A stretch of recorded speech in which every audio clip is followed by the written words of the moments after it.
जिन्होंने बहुजनों में सामाजिक और राजनीतिक परिवर्तन करने वाले और देश के मजदूर किसानों को राजनीति में एक बहुत बड़ी हिस्सेदारी देने वाले मान्यवर साहब काशीराम जी को पूरे कोटि कोटि नमन। और हमारे साथ में आए हुए हमारे जनपद रामपुर के जिला राजेश खन्ना जी,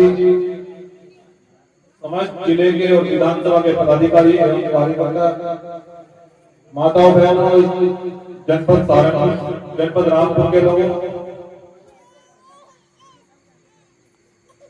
मुझे ये कहने में बड़ी प्रसन्नता हो रही है कि आज इस प्रकार से यहाँ इस कार्यक्रम में आप सब लोग भारी संख्या में उपस्थित हुए हैं। मेरा स्वास्थ्य खराब था,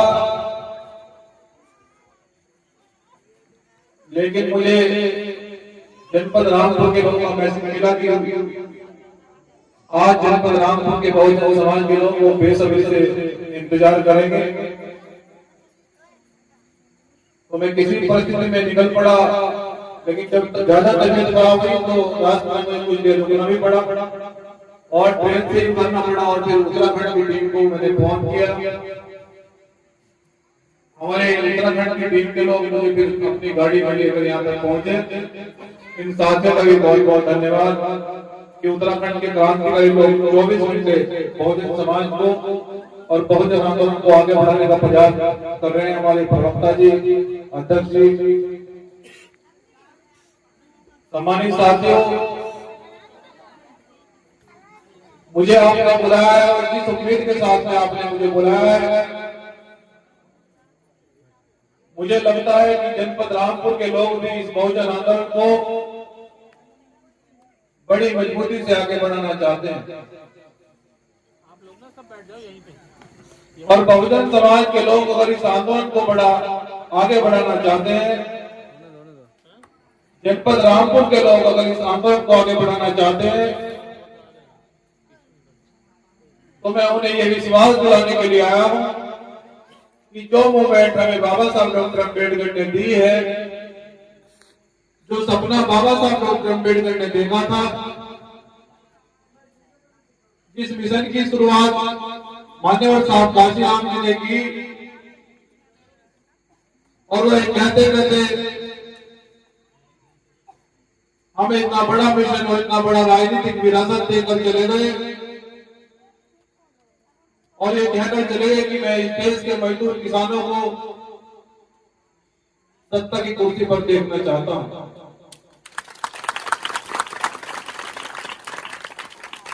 बहुजन समाज के लोगों, जब इस देश के अंदर मान्यवर साहब काशीराम जी ये देखते हैं कि इस देश के सबसे बड़े बहुसंख्यक लोग,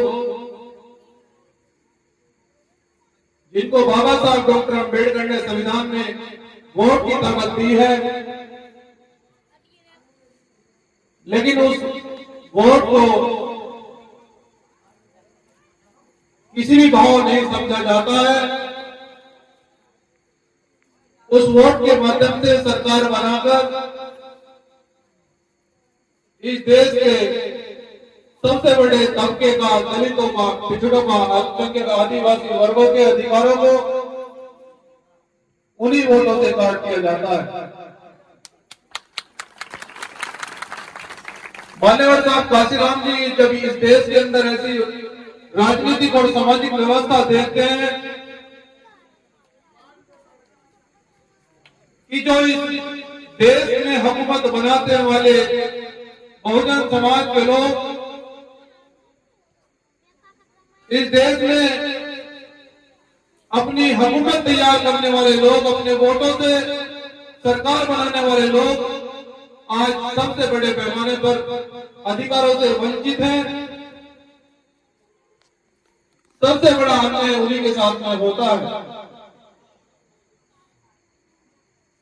फिर साहब काशीराम जी ये कहते हैं कि भाई जब इस देश के सबसे बड़े तबके वाले लोग सरकार बनाते हैं तो फिर इस देश के सबसे बड़े तबके वालों का उत्पीड़न क्यों होता है, उनके अधिकार क्यों छीने जाते हैं, उन्हें गोली क्यों मारी जाती है, उनकी जमीनें क्यों छीनी जाती हैं।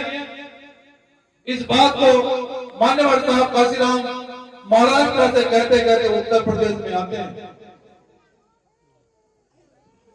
और ये वही सुबह है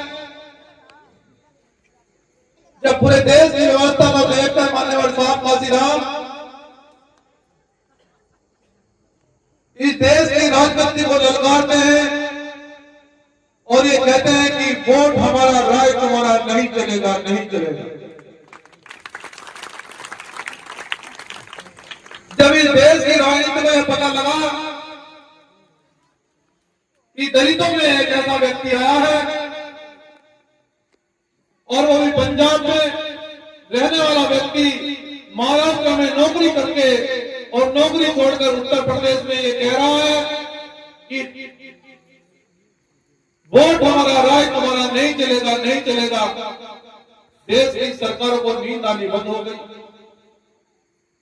सरकारों ने कहा कि दलित समाज के व्यक्ति में जान तो बहुत ज्यादा है और बात तो बहुत सही है, लेकिन अगर ये बात बहुजन समाज के कानों तक पहुंच गई तो बड़े बड़े तानाशाहों की कुर्सी तो खिसक जाएगी, तो कुर्सी गिर जाएगी।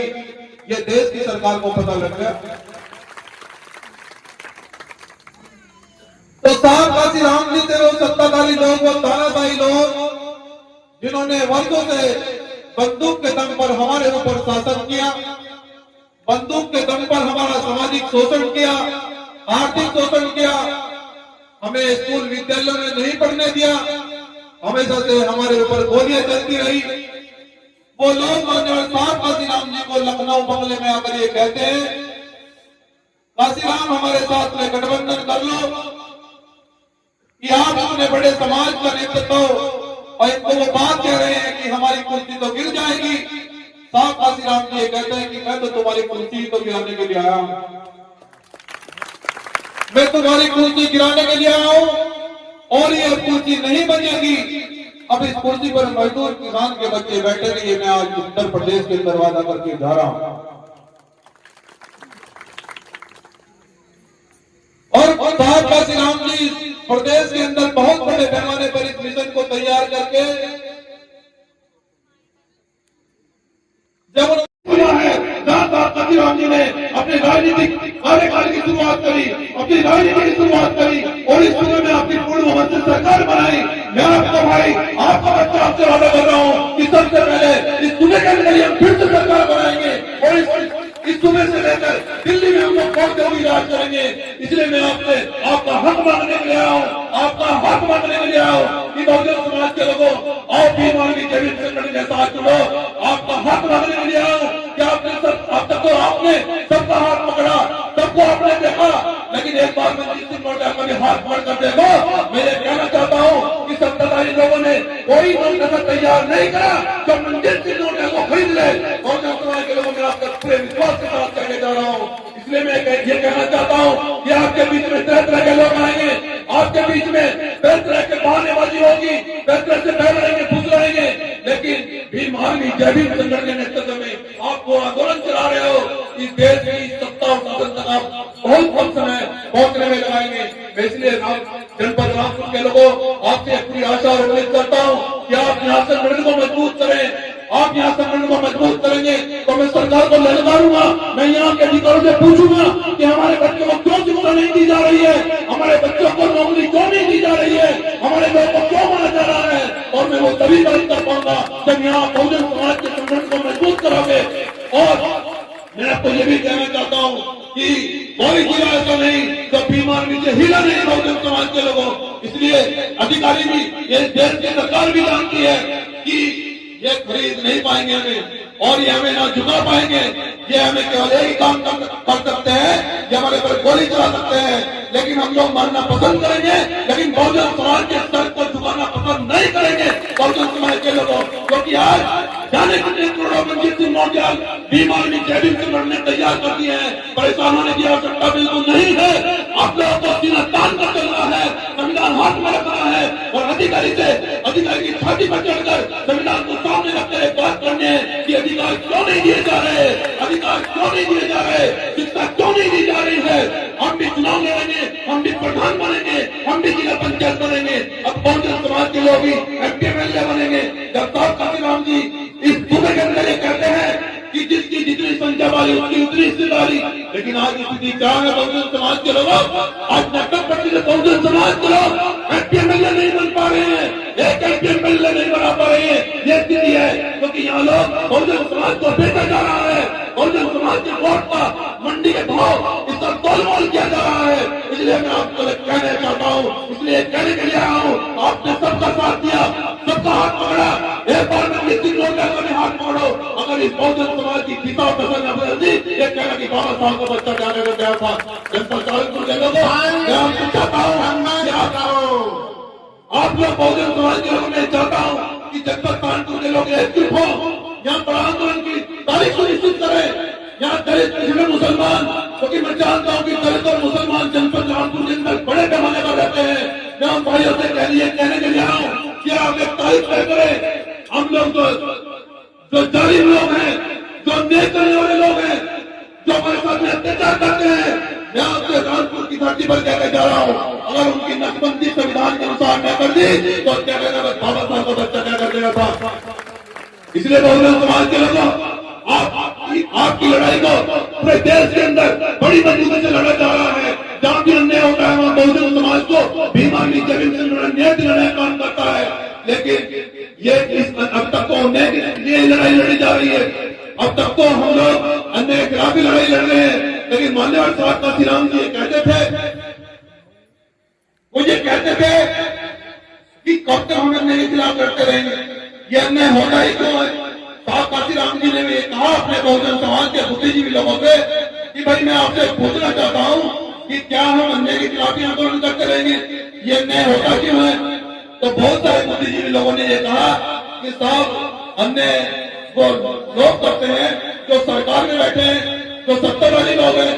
तो साहब काशीराम जी ये कहते हैं तो क्यों नहीं सरकार ही आप बना लें, सत्ता में आप बैठ जाएं, इस देश की ऊपर हुकूमत आप करें, इस सूबे के अंदर शासन आपका जाए, तो क्या हम अत्याचार से लड़ सकते हैं। तो बहुत सारे लोगों ने कहा कि तो बिल्कुल लड़ सकते हैं। अगर इस सूबे के अंदर हम सरकार बना लेंगे तो जो गुंडे वाले लोग हैं, जो हमारे लोगों पर अत्याचार करते हैं, शोषण करते हैं, कि वो प्रदेश छोड़कर भाग जाएंगे। इसीलिए बहुजन समाज के लोगों जब 2006-7 के अंदर मान्यवर साहब काशीराम जी ने आपकी सरकार बनाई तो गुंडे मवाली प्रदेश छोड़कर भाग गए थे। 2.5 लाख लोगों पर गैंगस्टर लगाई थी, गुंडा लगाई थी, और जो लोग नहीं माने उनको ठोक दिया था। इसलिए बहुजन समाज के लोगों आपसे कहना चाहता हूँ कि सरकार में दम होता है, सरकार की कलम में ताकत होती है।